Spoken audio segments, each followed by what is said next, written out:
শক্তিশালী শারীরিক গঠন কিভাবে পাওয়া যায়? শক্তিশালী পা কিভাবে বানাবেন?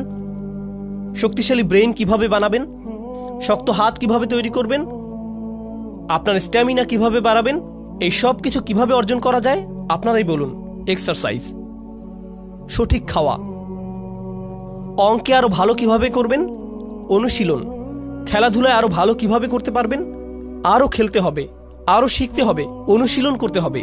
কিন্তু মজার কথা হলো আপনার পা কিন্তু আগে থেকেই আছে, শুধু যথেষ্ট শক্ত না এই আর কি। কিন্তু আছে তো, বেশি শক্তিশালী না এই যা, কিন্তু পা আছে। এমন না যে আপনার পা বানিয়ে নিতে হবে আগে, তাই না?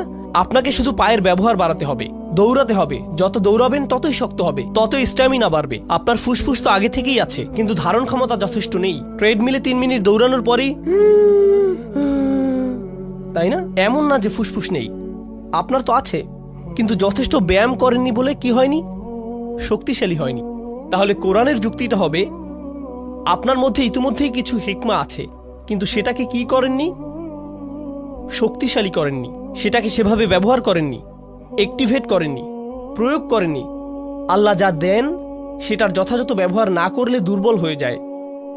আল্লাহ আমাকে চোখ দিয়েছেন, একটি চোখ টেপ মেরে বন্ধ করে রাখি 6 মাস, গ্যারান্টি দিয়ে বলতে পারি সেই চোখটি অন্ধ হয়ে যাবে।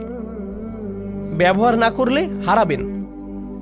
যেসব রোগী কোমাতে পড়ে থাকে 6 মাস বা বছর যাবত, সুস্থ হবার পর দাঁড়াতে পারে না, কারণ মাসল অ্যাট্রফি হয়ে গেছে, পেশিগুলোর ব্যবহার করা হয়নি। তাই আল্লাহ আমার ভেতরে কিছু একটা দিয়েছেন, ভালো সিদ্ধান্ত নেবার ক্ষমতা দিয়েছেন, আমাকে আগে থেকেই দিয়েছেন, কিন্তু সেটার ব্যবহার আমি করছি না।